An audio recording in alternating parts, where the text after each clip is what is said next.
Hey, it's Ryan from Ryonet, and today's screen printers, we're going to be talking about graphic screen printing. You know, those stickers, signs, posters, paper, all sorts of different things that can be screen printed that aren't t-shirts. But first, I'd like to thank the person who made me this t-shirt, which is Derek from Fingers Duke, who made me this awesome t-shirt. Thank you very much. Shout out to you guys. Check out fingersduke.com. And now let's jump into this stuff. So the thing about graphic screen printing is it's actually almost as big of a market as textile screen printing, just most of us textile screen printers don't get into it.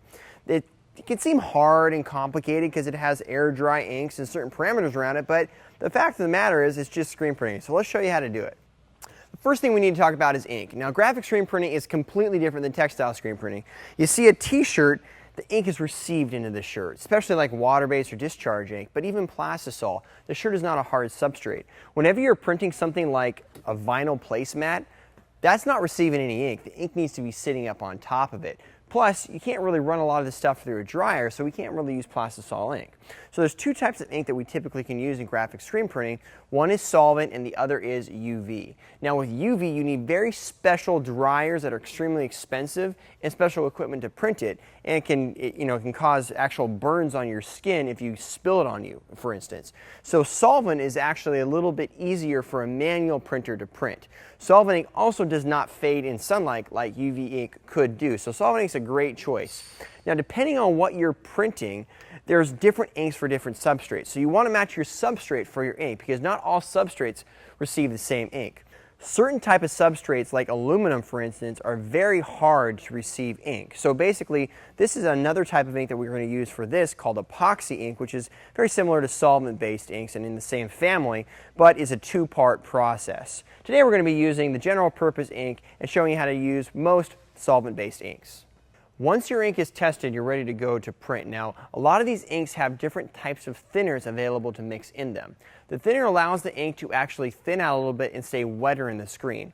Now, all these are air dry inks, so depending on the type of ink, some dry faster or slower than others. The GP is not that bad of an ink, so we can actually print with this for, during class the other week we were printing this for like 10 or 15 minutes and it worked out just fine. However, the CRP ink meant for coroplast sides dries extremely quick, so there's slow thinners that help slow down that drying process. But whenever you thin an ink out, sometimes you can thin it too much and actually make it too runny to be able to print. This ink, even though it is not actually being received into the substrate, needs to have body to it. If it's too runny, it will spider out. So we'll try to show an example of that when we're printing. So that kind of leads us to screen mesh. Typical screen mesh for graphic printing is anywhere between 230, 280, 305. Now the higher your screen mesh is, the less ink will sit in it and the faster it will dry. So this ink, whenever you go to print it, you need to print very aggressively. You don't just go to print this, leave it for 4 hours and then come back. Your screen will be completely rock solid. To clean the ink from the screen, if you are going to be done for the day or taking a break, a couple different options there. There's some solvent cleaners like RC5, or also you can use screen opener. There's some more aggressive solvents out there as well, like Press Wash LV. So there are different options to clean it, but all those options are very aggressive, so they are a little bit stinky, kind of going back to using this in a well-ventilated area.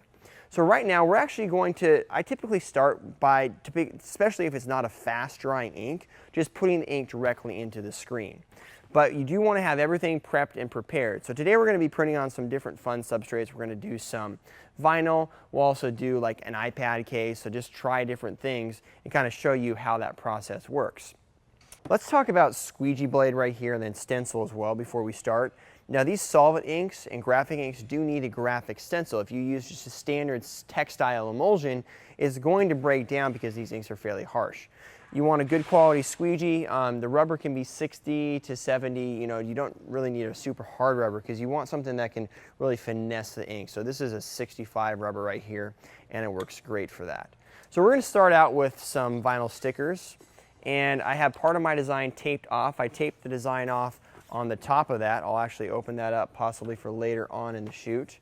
So we can either use like just a small amount of spray mist to put down, or we can use a vacuum palette. So either way, you want to make sure that your substrate is clean and then flat. Off contact when vinyl printing or any type of graphic printing is extremely important. You do need a good amount of off contact. If that screen cannot bounce down and release, your ink's going to stay stuck in your mesh and your ink will lift up and then spider out and it won't look too good. We'll put a little bit of ink in the screen, enough to flood the screen. And then keep in mind that this ink does dry, so anything that has the ink on it, like your Goop Scoop or anything, you want to wipe off right away. You also want to cap the lid, and then this ink does not clean off nearly as well as Plastisol, so you do want to wear gloves or make sure that you wipe the ink right off your hand before you print with it. So I'm just over flooding it like that. You don't really need to drive the ink right down into the mesh too bad. So then we're going to go ahead and print it. Now, if you notice my print stroke, I'm not going to put a lot of pressure here at all. And I'm going sideways actually on this instead of front to back. A lot of times when you're doing this type of printing, you can use a smaller squeegee, have more control of the ink versus using a wider squeegee where you have less control of the ink. So just real soft there. I'm going to lift up. I'm going to flood back. So I'm flooding back and I'm allowing that ink to flood right over our image area. And there's our print. So it's an awesome print, worked out great. Obviously, if you're doing these stickers, you would actually be doing probably more at once, but there's a very simple example of how to do a sticker. Now this is calendar vinyl, just standard vinyl. We actually would probably use a GLV, a vinyl ink for this, but with this particular GP ink or vinyl ink, you'd probably air dry this for about 15 minutes to allow that ink to fully set in. Now we're going to do something a little bit different, something that's not really, basically flat. This is an iPad with an iPad case on it. We put the strap over the platen, and you can make all sorts of really cool custom platens for doing this type of work and just go to town. So we're going to go ahead and screen print this. So once again, you got to test off contact, make sure we're good. And then I'll go ahead and print this. Lift up.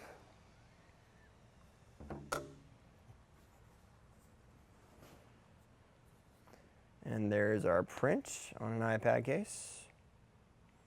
Now we're going to actually print on glass, so we're raising the substrate up, so I actually brought some extra off contact things to set so the screen does not hit all the way down.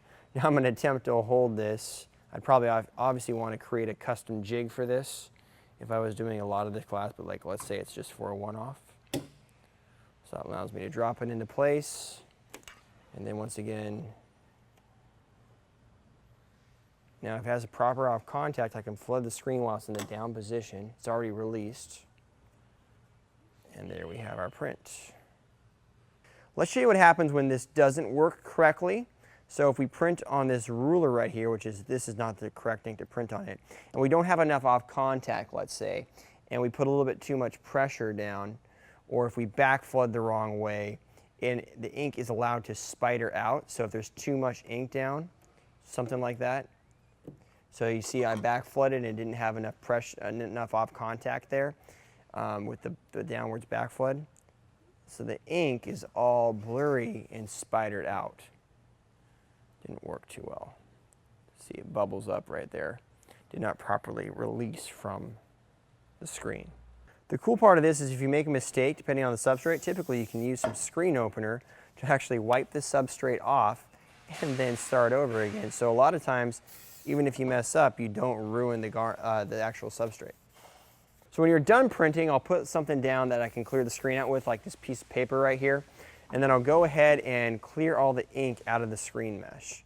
So I'm going to clear all this ink to the bottom of the screen, kind of get it all piled up in one direction. As long as your ink is still clean, you can save the rest of that ink. This graphic ink goes a very, very long ways. So what I mean by clean is it doesn't have dust particulate in it. It doesn't have, it's not dried and crusty, so it's cleaned out. And obviously, the more ink you can get back into the container, the better. So once we're done here, we'll put the cap back on. Shut it very hard. And now, we'll just either use screen opener or something like one of those solvents to clean the screen. Screen opener works great, but it's pretty stinky, so I'm using it right now, but sometimes it's a little bit better to use one of the other products. So you just kind of scrub around the ink, agitate it up. Definitely want to wear gloves for this. It's pretty messy and stinky. Before long, the screen will wipe fairly nice, and then you can just do a dry wipe and clean on both the squeegee and the screen. On both sides, of course, so you want to clean the other side off. And as long as you got all the ink off, you're good to go. After you're done, you can take your sticker, sign, substrate, and whatever else you decorated, sell it, apply it as accordingly, and have fun screen printing all sorts of different graphic things. Remember, if you don't say no and attempt to do it, who knows? It might be a big market that you never knew was there.